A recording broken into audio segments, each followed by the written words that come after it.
Ele não copia por vários aspectos. Primeiro, dificuldade da atenção alternada. Olha para o quadro, olha para cá, olha para o quadro, olha para cá. Ele não copia porque, por conta da superdotação, ele não vê sentido. E ele fala assim para mim: mãe, tá tudo no livro. Por que eu preciso copiar? Qual o sentido? Qual o sentido? E qual é o sentido, Yuri? Porque a não ser que o professor utilize o quadro para fazer um mapa mental, fazer algo que de fato será diferente, qual o sentido se a criança tem um livro? Qual o sentido?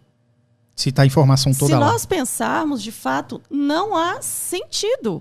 É uma... Talvez, para quem aprende, aí vamos para o estilo de aprendizagem. Tem gente que vai aprender copiando várias vezes a mesma coisa. Ok, vai fixar, assim como dever de casa.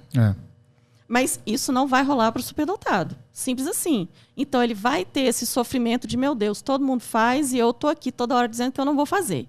Não vai querer fazer o dever de casa, porque é a mesma coisa. É o esquema de repetição que a doutora Zeni falou.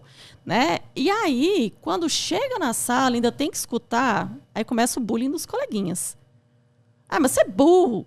Você não quer nada com a vida. Todo mundo fez. Por que você não faz? Ah, porque você é burro. Preguiçoso.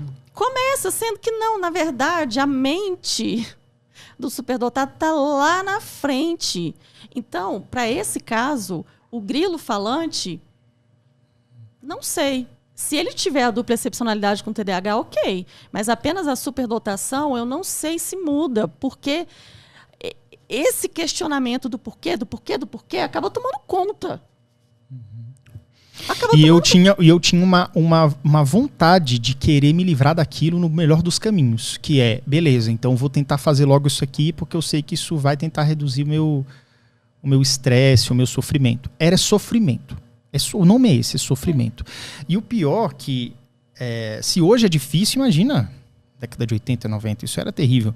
Porque era mais obrigatório. Assim, e não tinha. Você quer ver um bullying que rolou comigo? Um bullying do bem, mas é bullying, pô. Eu lembro muito bem. Primeiro, eu sempre tive a impressão que eu era o pior da sala, o mais errado da sala, porque a professora, salvo raríssimas exceções, só chamava minha atenção. Isso aqui no Colégio Marista de Brasília. E aí, o que acontece? Eu lembro uma vez que na primeira série, eu não sei por que cargas d'água, eu estava bem sentado, bem posicionado, eu comecei a copiar. Depois do cabeçalho. Comecei a copiar. E de repente, eu percebi que alguns alunos que estavam do meu lado falaram assim, olha, o Yuri tá copiando. Aí todo mundo começou a olhar aquilo como se eu fosse um ET. Aí eu não sei, eu achei aquilo divertido, continuei copiando e tal. Chegou no final da aula, eu copiei os 3 quadros que ela colocou lá. Ela botou 1, 2, 3, apagou 1, 2, 3, apagou 1, 2, 3. Foram 9 blocos. Consegui. E no final, a professora olhando, falou assim, ei, Yuri conseguiu, isso aqui. Toda a turma aplaudiu porque eu consegui copiar. E acredito que eu era o único que não tinha conseguido fazer isso até então, naquele ano. Primeira série. Deve ter sido um esforço. Um esforço absurdo. Aí, pô, achei aquilo interessante, tá? No segundo dia eu comecei a copiar também. A professora, ela olhou pra mim e falou assim, ó, se você copiar hoje, ninguém vai aplaudir você. Aí eu olhei pra professora, não conseguia processar aquilo como um homem de 7 anos de idade. E parei de copiar. Aquilo começou a perder o sentido pra mim. Enfim, então tem uma questão aí de cognição, de dopamina, enfim, que pode estar influenciando isso. Tem uma coisa importante também. Qual é o objetivo do caderno na escola? Eu não lia nada, porque eu tinha desgrafia, minha letra era terrível. Qual é o objetivo do caderno e da cópia? De copiar o que o professor diz, copiar o que está no livro. É memória. No fim da linha é memória. Se eu quiser depois estudar para a prova, pegar aquele caderno. Se o professor fizer alguma pergunta e eu não souber, eu posso consultar no caderno. Existe um padrão no superdotado, isso eu escuto há décadas de relato, quando eu vou fazer anamnese, memória. Se tem uma coisa que o superdotado tem muito desenvolvido, são as memórias, não é nem só uma, são as memórias. Sim. Então, o copiar é uma tortura psicológica, porque é como se ele estivesse tratando como se fosse uma pessoa doente. Ele quase que sente isso, mas será que ninguém me conhece? Não é possível. Não é possível.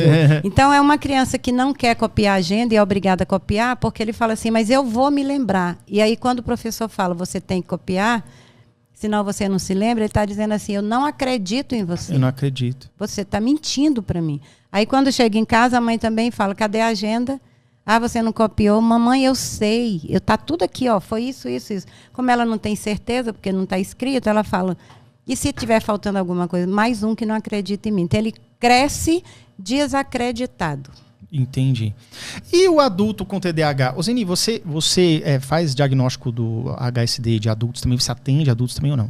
Eu atendo, mas a demanda de criança está tão grande que eu suspendi e eu resolvi abrir o ano que vem 1 mês. Porque tem uma fila absurda. Para ver se aí consegue. Eu vou abrir uma janelinha para ver se eu consigo. E a minha pergunta é pelo seguinte, isso pode acontecer, acho que talvez tenha a ver com psicoeducação. E quando o HSD sobe a cabeça? A pessoa não sabe exatamente o que é, ou escuta mais ou menos, e aí tem aquela criança que fala, então não vou copiar porque eu sou superdotado. Então não vou fazer porque eu sou superdotado. Mais ou menos como algumas pessoas costumam usar na questão do TDAH. Embora nós saibamos que isso não camufla, isso não diminui o sofrimento cognitivo de fazer determinadas atividades, seja para o TDAH, seja para o HSD. Como tratar isso? Ou como os pais pensam isso? Por exemplo, o pai de uma criança de 7, 8 anos teve lá o laudo do HSD. Uhum. Conto ou não conto para o meu filho? O que isso pode virar? Será que ele vai contar na escola que ele tem e aí vai virar chacota com meme, com não sei o quê? Como é que é isso? Primeira coisa é que não é comum, e eu vou te dizer que eu não conheço nenhum caso, mas sempre pode existir um, e é muito incomum, um superdotado subir a cabeça. Porque o que marca a superdotação é exatamente a autocrítica, o perfeccionismo, você sempre achar que você nunca fez o suficiente. Porque existe uma autocobrança e um alto padrão que é imposto pela própria cognição. Uhum. Não é um alto padrão de eu ser superior porque eu sei mais, não é isso. Se fosse isso, seria bom. Não. Mas é um alto padrão imposto pela própria cognição que está sempre além, está sempre vendo além. Então, dificilmente eu posso te dizer quase nunca, porque em ciência a gente nunca diz nunca, uma superdotação sobe a cabeça. Quando uma criança diz, eu não vou copiar porque eu sou superdotado, ela está reproduzindo, ela já entendeu que ela tem uma dificuldade de copiar, que é um direito dela e a mãe deve ter dito, ela sabe que ela não precisa copiar, porque não precisa mesmo. Uhum. Porque quando uma criança, Yuri, fala para assim, eu não vou copiar porque eu sou superdotado, gente, ela tem razão. É aquela coisa, a gente falar, não, ele está sendo arrogante. Não, ele está dizendo quem ele é. É a mesma coisa de eu falar, eu não vou comer tomate porque eu sou superdotado e eu tenho problema com a textura do tomate. Não está errado. Não está errado. Então, eu não vou copiar porque eu sou superdotado. Existe um problema sério da cópia do superdotado em relação à sincronia psicomotora e da cognição, que é um esforço absurdo. Então, existe a hipótese do esforço, existe a questão do tipo de estilo cognitivo. Quando você fala, eu olho para o quadro e eu olho para cá, eu não consigo copiar, muitas vezes não é o TDAH traz isso, Sim. essa questão da atenção alternada. Mas tem isso acontecendo por causa do tipo de estilo de aprendizagem daquele superdotado. Então não seria uma questão sensorial também? Olha para frente, olha para baixo? Também pode ter isso, Uhum. mas existe um estudo já muito batido e profundo, que a olhar nessa posição e nessa posição muda completamente. Então ele não consegue Isso explica mesmo. muitas coisas na minha vida. De olhar reto e abaixar a cabeça, parece que muda um pouco. Sabe o que a ciência diz? Que é quem tem um estilo visoespacial que é chamado de mente tridimensional, como se fosse uma mente 3D. Uhum. Então, quando você olha, tem um vídeo de uma criança que ela lendo de cabeça para baixo. Isso é meu filho. Às vezes, o menino precisa fazer o dever de casa na parede, colocando o caderno na parede, para ele conseguir fazer. Aí a mãe fala, isso é falta de hábito, isso você tem que fazer tudo é teste. sentado. Então a gente tem que entender uma coisa, uma pessoa atípica, ela é atípica, diferente, ela tem que andar na contramão.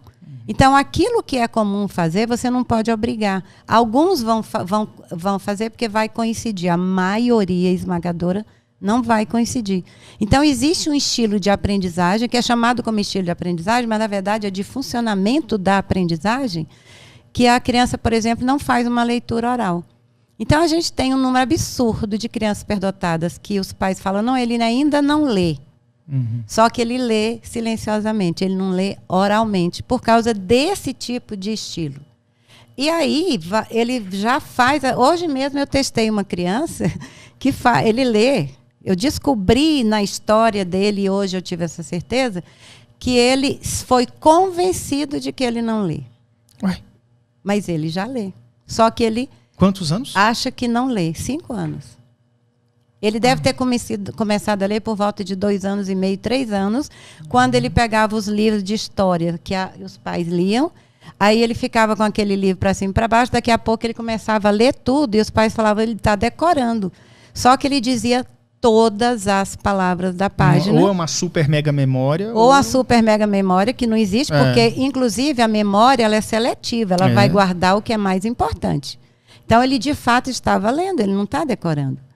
Então, eu vi que ele traz essa, como é que a gente fala? Esse condicionamento. Não, eu não leio, mas eu descobri que ele lê. Mas ele está convencido de que ele não lê. E ele está doido para aprender a ler, só que ele já sabe. Porque é alguma coisa diferente disso que eu já estou fazendo. Exato. Então, porque se eu não leio, se todo mundo fala que eu não leio, então... Ele só não lê oralmente. Eu desconfio, porque isso hoje foi avaliação presencial, ainda tem que fazer muitos estudos dele. Eu desconfio que ele tem essa mente. E sabe o que aconteceu com uma criança, que é uma prova disso? A mãe levou para assistir pela primeira vez um filme daqueles que colocam óculos 3D. Quando ele colocou, tiveram quase que parar, porque ele teve um surto dentro do cinema, que ele jogou o óculos, começou a gritar, pular, bater na cabeça, falar, me tira daqui, me tira daqui. Ou seja, quando ele botou aquele óculos 3D, potencializou tudo. E ele não tinha nenhum problema. Na avaliação apareceu que ele tinha esse tipo de estilo, de visão. Então, por isso que é muito complexo. São muitos detalhes, por isso que tem essa confusão. Porque as pessoas só querem olhar aquele lado do talento. O que você faz? Mas quem é você? Quem é você? Quem é você naquela habilidade, naquela coisa? Como você se sente? Como é que você vê isso? Como você mastiga? O que a luz faz com seus olhos? Tudo isso tem a ver com a superdotação.